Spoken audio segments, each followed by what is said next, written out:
Alright guys, I got a little problem. I can't get my gimbal to move.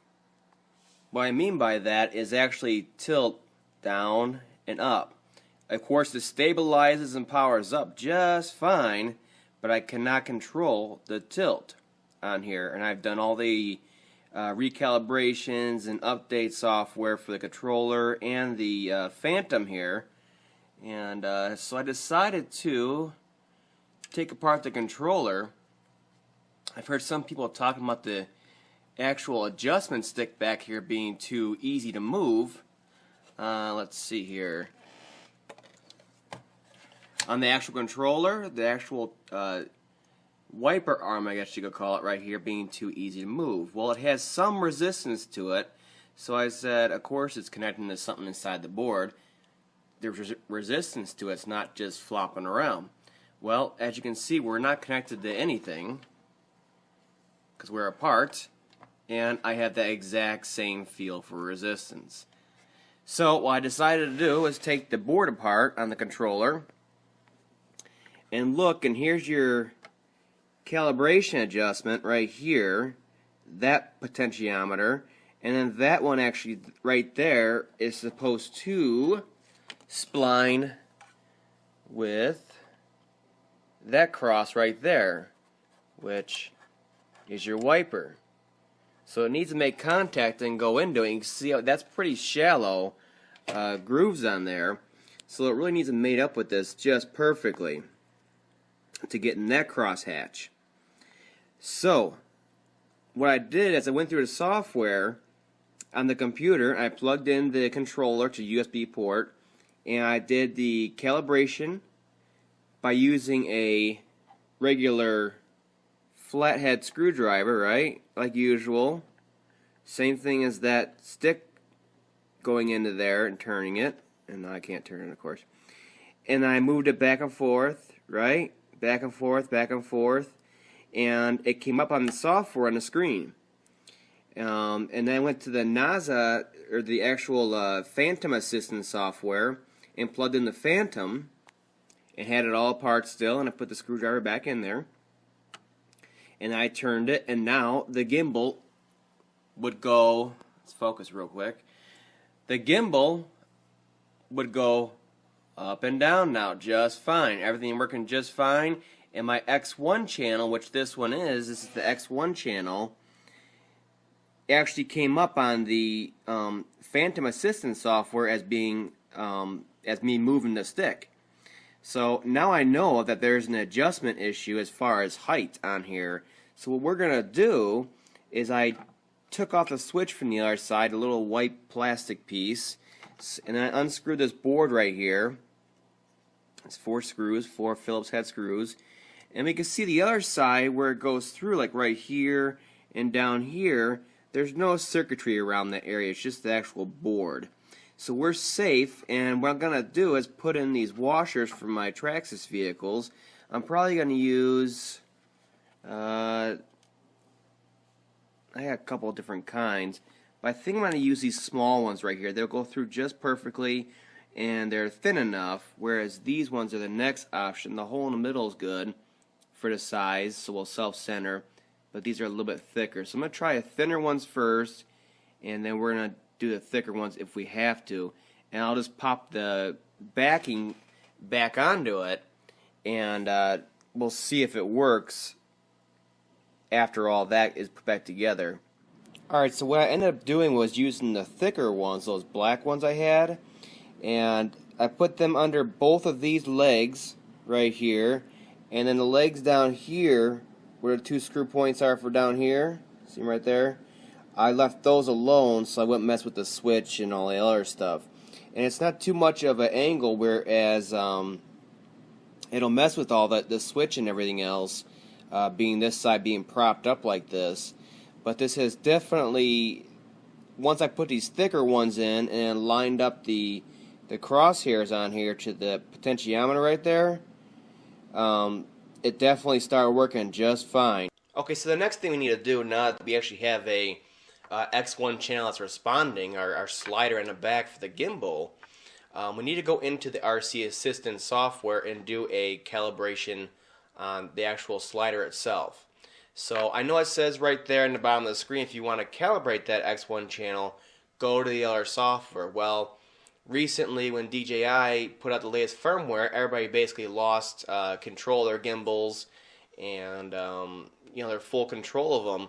And they said they reversed their stance. Said you should really go into the RC Assistant software and do a calibration of the sticks like normal, but also do your X1 channel, and then go into the Phantom Assistant software. And so they basically changed their minds with the recent firmware update. So that's a totally separate issue from the issue I'm having and you're probably having with the actual slider not contacting that potentiometer on the board. So the circumstances are basically the same as far as the calibration. So we're going to follow that, what they said from DJI. So you open your RC Assistant software, hit calibration, don't touch your sticks like it says, hit next, and then we're going to do the actual sticks first. And you just do big circles so it knows the max endpoints. Okay, and then when that's done, we're going to do the slider for the X1 channel. And you may notice, like you can see right here, we're going 22 to 319. And you're like, man, I didn't mesh it in the board right, in the potentiometer. This is all jacked up, all jacked up. Well, you got to remember that potentiometer and the slider only goes a certain amount of throw to it. So it's learning the endpoints now, so don't freak out. So just do your max endpoints back and forth, like I'm doing right now, and then release it and hit finish. Now you can test your X1 channel, and you should be able to go from a negative 1,000 to 1,000. And just consistently try it back and forth. And if you're not getting it every time you hit the max endpoint on the backside here, where the stops are on there, then you need to go in and do it once more before you even move on to that Phantom Assistant software. But this is a very important step to make sure you get your full control of that gimbal back, and of course make sure it's precise control. Alright, then we're going to move on to the actual Phantom. We're going to plug in the USB cable to the Phantom instead, and we're going to open the Phantom 2 Assistant software. And then we're going to power up the Phantom just like normal for flying. Turn the controller on first, and then turn the Phantom on, let it all power up, and then we'll start being able to control it through the Phantom Assistant software here. So we're going to do that. It's going to be a little bit loud, so bear with me here.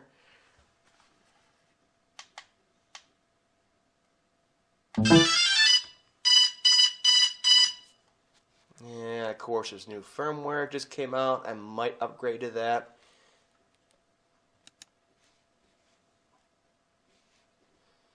Okay, let's go over to view, and you can see we're connected because we have all this information in here.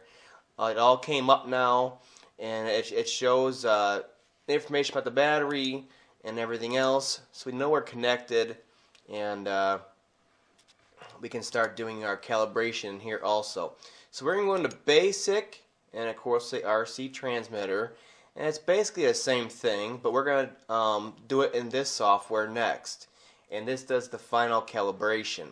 So we're going to do a sticks first, because you might as well do the sticks while you're in here, and you just hit start, and then we're going to do the same thing. You're going to do big swirls so that it knows the endpoints.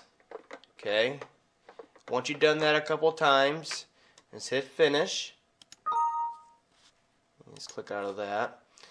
And then we can go over here and do an actual specific X1 calibration. I think this does like a fine calibration on it. And so we're going to hit start on that. And then you just got to simply move your slider in the back for your gimbal control back and forth to the max endpoints. I do it nice and slow. And yours should, just as mine, if it didn't before, by this point your gimbal should be turning on your Phantom as you're doing this calibration. So do it a couple times, back and forth to the max points, and then we're going to finish so it sets the calibration. And then we can try it out and make sure that our gimbal here is actually going up and down now that we're just like in idle mode. And see how fine our adjustment is on it, and make sure that it's not jumpy or nothing like that, or after we go down we're not coming back up all the way, stuff like that. Make sure it comes fully down, facing straight down, and then we're facing straight out. And just try it a couple of times and make sure. And that is about it. This video tutorial can also be used for those that have gone through the firmware upgrade and cannot get that control back to the gimbal. This is the actual procedure just showed on a video from DJI when they changed their minds on it, to kind of fix, I believe, like a bug in the actual firmware. So they got like a workaround for it, which works just fine, and that's fine. So interested to see this one, as you could see, popped up and said there's a new 3.0 it just came out for the main board in the actual Phantom itself, and so I'm interested to see if that's going to cause a loss in gimbal control also. So I may hold off on that right now, as I have some testing videos I need to do today and be able to actually fly it and use the gimbal on there. So hope this has helped, and it sure helped me once I looked around the web and I had to piece stuff together here and there, and then of course fix that potentiometer and the actual controller. That was the first step, but doing this calibration is a very important step also, so you get that full smooth control of your gimbal.